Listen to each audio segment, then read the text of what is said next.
Hi everyone, ഇന്ന് നമ്മൾ നോക്കാനായിട്ട് പോകുന്നത് ശ്രീ സുശീൽ ശുക്ല രചിച്ച പേഡ് എന്ന കവിതയാണ് കേട്ടോ. അപ്പോൾ പേഡ് എന്ന് പറഞ്ഞാൽ എന്താണ്? മരം. കവി പറയാണ്, പേഡ് തും പേഡ് നഹി തും ദർജി. മരമേ, നീ ഒരു മരമല്ല, അതിനു പകരം ഒരു ദർജി. ദർജി എന്ന് പറഞ്ഞു കഴിഞ്ഞാൽ ഒരു ടൈലറാണ്, അതായത് ഒരു തയ്യൽക്കാരനാണ്. തുമ്നെ കിത്നെ സിലെ ഘോസ്ലെ, നീ എത്രയോ എണ്ണം. ഘോസ്ലെ എന്ന് വെച്ച് കഴിഞ്ഞാല് കൂടുകൾ, കിളിക്കൂടുകളില്ലേ, നീ എത്രയോ കിളിക്കൂടുകൾ തയ്ച്ചിട്ടുണ്ട്. സിലെ എന്ന് വെച്ച് കഴിഞ്ഞാൽ തയ്ച്ചിട്ടുണ്ട്. കിത്നി സിലി ഹവായി, എത്രയോ കാറ്റിനെ തയ്ച്ചെടുത്തിട്ടുണ്ട്.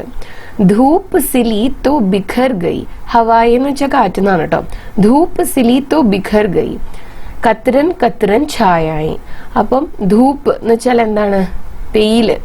ആ വെയിലിനെ സിലി തയ്ച്ചപ്പോഴ്, തോ ബിഖർ ഗയി, അപ്പോൾ ചിന്നി ചിതറിപ്പോയി. കത്രൻ കത്രൻ ഛായായി, കത്രൻ കത്രൻ എന്ന് വെച്ച് കഴിഞ്ഞാൽ കഷ്ണം കഷ്ണമായിട്ട് ഛായായി, നിഴലുകൾ. അപ്പോൾ ഈ ഒരു സ്റ്റാൻസയുടെ മുഴുവനായിട്ടുള്ള അർത്ഥം പറയുകയാണെങ്കിൽ എന്താണ്? മരമേ, നീ മരമല്ല, എന്താണ്? ഒരു തയ്യൽക്കാരനാണ്. എന്തൊക്കെയാണ് മരം തയ്ച്ചിട്ടുള്ളത്? അനേകം കിളിക്കൂടുകൾ തയ്ച്ചിട്ടുണ്ട്, ഘോസ്ലെ. അതുപോലെ തന്നെ ഒരുപാട് കാറ്റിനെ തയ്ച്ചിട്ടുണ്ട്, പിന്നെ വെയിലിനെയും തയ്ച്ചിട്ടുണ്ട്. അങ്ങനെ വെയിലിനെ കൂട്ടി തയ്ച്ചപ്പോഴ് എന്താണ് ഉണ്ടായത്? നിഴലുകള് കഷ്ണം കഷ്ണമായിട്ട് ചിതറിപ്പോയി. ബിഖർ ഗയി കത്രൻ കത്രൻ ഛായായി, അങ്ങനെ കഷ്ണം കഷ്ണമായിട്ട് ചിതറിപ്പോയി. എന്ത്? നിഴല്. പേഡ് തും പേഡ് നഹി തും ദർജി. അപ്പോൾ വീണ്ടും സെയിം ലൈൻസ് തന്നെയാണ് വരുന്നത്. ഇനി മിട്ടി സിൽക്കർ രംഗ് ബനായി പാനി സിൽ ആകാശ്, അതായത് മിട്ടി, മണ്ണ് തയ്ച്ചിട്ടാണ് എന്തുണ്ടാക്കിയത്?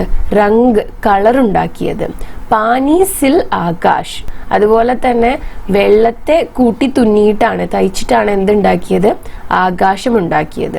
മിട്ടി രംഗ് ഹവ പാനി കോ ജോഡാ ദിയ തരാഷ്. അങ്ങനെ ഈ മിട്ടി, മണ്ണ്, രംഗ്, കളറ്, ഹവ, കാറ്റ്, പാനി, വെള്ളം, ഇതിനെല്ലാം ജോഡണെന്ന് വെച്ച് കഴിഞ്ഞാൽ യോജിപ്പിക്കുക. യോജിപ്പിച്ചിട്ട് എന്ത് ചെയ്തു? തരാഷ്, തരാഷ്ണെന്ന് വെച്ച് കഴിഞ്ഞാൽ ഒരു ഷേപ്പ് കൊടുക്കുക. നമ്മളിപ്പം കൊത്തുപണിയൊക്കെ ചെയ്തെടുക്കില്ലേ, അതുപോലെ അതിനെല്ലാം കൂട്ടിച്ചേർത്ത് ഒരു കാർവിംഗ് പോലെ ആക്കി മാറ്റി. പേഡ് തും പേഡ് നഹി തും ദർജി. വീണ്ടും മരത്തോട് പറയാണ്, മരമേ, നീ മരം മാത്രമല്ല, ഒരു തയ്യൽക്കാരൻ കൂടിയാണ്. തുമ്നെ കിത്നെ സിലെ കിനാരെ കിത്നി സിലി ജമീനെ. എന്നിട്ട് പറയാണ്, നീ എത്രയോ എന്താണ്? സിലെ, സിലെ എന്ന് വെച്ചാൽ തയ്ച്ചു.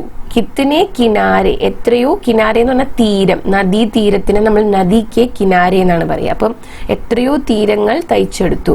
കിത്നി സിലി ജമീനെ, എത്രയോ. ജമീൻ എന്ന് വെച്ചാൽ ഭൂമി, എത്രയോ ഭൂമി തയ്ച്ചിട്ടുണ്ട്. രംഗ് മെഹക് കി ഹുയി സിലായി ഫൂൽ സിലെ പശ്മീനെ. അങ്ങനെ രംഗ്, കളറ്, അതുപോലെ തന്നെ മെഹക്, മെഹക് എന്ന് വെച്ചാൽ ഫ്രേഗ്രൻസ്, സ്മെല്ല്, തയ്ച്ചു. ഫൂൽ സിലെ പശ്മീനെ. ഫൂല് വെച്ച് കഴിഞ്ഞാൽ എന്താണ്? ഫ്ലവർ. അപ്പോൾ ഈ കളറും അതുപോലെ തന്നെ ഈ സുഗന്ധവും എല്ലാം കൂട്ടിച്ചേർത്തിട്ട് കളർഫുൾ ആയ സുഗന്ധമുള്ള പൂക്കള് തയ്ച്ചെടുത്തു. പശ്മീന എന്ന് വെച്ചാൽ സോഫ്റ്റ് ആയിട്ടുള്ളതാണ് കേട്ടോ. അങ്ങനെ സോഫ്റ്റ് ആയിട്ടുള്ള കളർഫുൾ ആയിട്ടുള്ള സുഗന്ധപൂരിതമായിട്ടുള്ള എന്തുണ്ടാക്കി? ഫൂല്, അതായത് ഫ്ലവേഴ്സ് തയ്ച്ചെടുത്തു. പേഡ് തും പേഡ് നഹി തും ദർജി, മരമേ, നീ മരമല്ല, എന്താണ്? ദർജിയാണ്. ദർജി എന്ന ടൈലർ. ആം മേ ആം കെ സ്വാദ് സിലേ ഹെ, അതായത് ആം എന്ന് പറഞ്ഞാൽ മാംഗോ. ഒരു മാങ്ങയില് ആ മാങ്ങയുടെ സ്വാദ് കൂട്ടിച്ചേർത്തു, എന്താണ്? തയ്ച്ചെടുത്തു. Jamun may jamun K bag may bag K സ്വാദ് സിലേ ഹെ, അതായത് ജാമുൻ എന്ന് പറഞ്ഞു കഴിഞ്ഞാൽ ഞാവൽപ്പഴം, ഞാവൽപ്പഴത്തിന്റെ തോട്ടത്തില് അതിന്റെ സ്വാദ് തുന്നിച്ചേർത്തു. വൻ കെ പേഡ് മേ വൻ കെ, അതായത് കാട്ടിലെ മരങ്ങളില് ആ കാടിൻ്റെതായ ഒരു പ്രത്യേകത അല്ലെങ്കിൽ സ്വാദ് എന്താണ്? തുന്നിച്ചേർത്തു. പേഡ് തും പേഡ് നഹി തും ദർജി. എന്നിട്ട് വീണ്ടും പറയാണ്, മരമേ, നീ മരം മാത്രമല്ല, ഒരു തയ്യൽക്കാരൻ കൂടിയാണ് എന്ന്. ഓക്കെ, ഇനി നമുക്ക് റൈറ്ററിനെ കുറിച്ച് കുറച്ചൊന്ന് പഠിക്കാം കേട്ടോ. സുശീൽ ശുക്ല.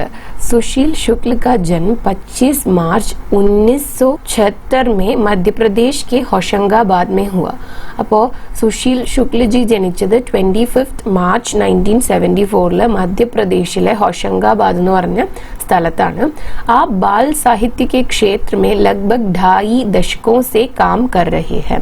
അപ്പോൾ ഇദ്ദേഹം ഈ ബാൽ സാഹിത്യ എന്ന് വെച്ച് കഴിഞ്ഞാൽ കുട്ടികൾക്ക് വേണ്ടിയിട്ടുള്ള സാഹിത്യത്തില് ബാലസാഹിത്യത്തിന്റെ ആ ഒരു ഫീൽഡില് ലഗ്ഭഗ് ഏകദേശം 2.5 ദശകം എന്ന് വെച്ച് കഴിഞ്ഞാൽ 2.5 പതിറ്റാണ്ടായിട്ട് വർക്ക് ചെയ്ത് വരികയാണ്. आप प्लूटो और साइकिल बाल पत्रिकाओं के संपादक भी है.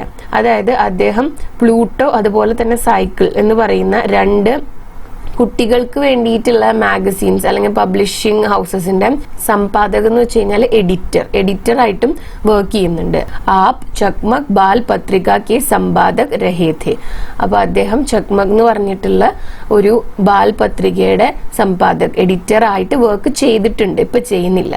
യേ സാരെ ഉജാല സൂരജ് കാ ടിഫിൻ ദോസ്ത് ഫേരി വാലെ सहित आपकी 12 बाल पुस्तकों का प्रकाशन एकलव्य प्रकाशन ने किया है.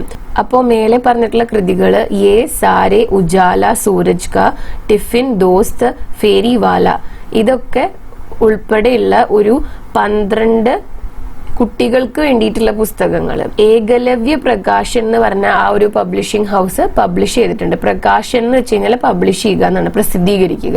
2024 के हरिकृष्ण देवसरे बाल साहित्य पुरस्कार से वे सम्मानित है. 2024 ഹരികൃഷ്ണ ദേവ്സരെ ബാല സാഹിത്യ പുരസ്കാരം അദ്ദേഹത്തിന് ലഭിച്ചിട്ടുണ്ട്. ഓക്കെ, അപ്പം ഇത്രയാണ് ഈ ഒരു ചാപ്റ്ററിൽ പറയാനുണ്ടായിരുന്നത്. ക്വസ്റ്റ്യൻ ആൻസർ വീഡിയോ സെപ്പറേറ്റ് ആയിട്ട് ചെയ്യാട്ടോ. അപ്പം എനിക്ക് നിങ്ങളോട് കാര്യം പറയാനുള്ളത് എന്താണെന്ന് വെച്ചാൽ, ഞാൻ സാധാരണയിൽ കുറച്ചും കൂടെ വലിയ കുട്ടികളാണ് പഠിപ്പിക്കാറുള്ളത്. അപ്പം ഇന്നത്തെ വീഡിയോ കണ്ടിട്ട് നിങ്ങൾക്ക് എന്തെങ്കിലും കാര്യങ്ങളിൽ മാറ്റം വരുത്തണം എന്നുണ്ടെങ്കിൽ അത് പറയാട്ടോ. അത് നമുക്ക് മാറ്റിയിട്ട് അതിനനുസരിച്ച് ചെയ്യാൻ വേണ്ടിയിട്ടാണ്. അപ്പം യൂഷ്വലി ഞാൻ 10th മുകളിലുള്ള കുട്ടികളെയാണ് പഠിപ്പിക്കാറുള്ളത്. ഇപ്പോഴാണ് കഴിഞ്ഞ 1-2 വർഷം വെച്ചിട്ടാണ് അതിന് താഴേക്കുള്ള ക്ലാസ്സുകൾ എടുക്കാനായിട്ട് നമ്മൾ നോക്കുന്നത്. അപ്പം നിങ്ങൾക്ക് എന്തെങ്കിലും സജഷൻസ് ഉണ്ടെങ്കിൽ അത് കോമെന്റ്സിൽ പറയാം കേട്ടോ. ഓക്കെ, അപ്പോൾ ഇന്നത്തെ വീഡിയോ ഇത്രയേ ഉള്ളൂ. ഈ വീഡിയോ നിങ്ങൾക്ക് യൂസ്ഫുൾ ആയിട്ടുണ്ടാവുമെന്ന് കരുതുന്നു. യൂസ്ഫുൾ ആയിട്ടുണ്ടെങ്കിൽ വീഡിയോ ലൈക്ക് ചെയ്യുക, ഷെയർ ചെയ്യുക, ചാനൽ സബ്സ്ക്രൈബ് ചെയ്യുക. അതുപോലെ തന്നെ നിങ്ങളുടെ സജഷൻസ് എന്നെ കോമെന്റ്സിൽ എഴുതി അറിയിക്കുക കേട്ടോ. Thanks for watching the video.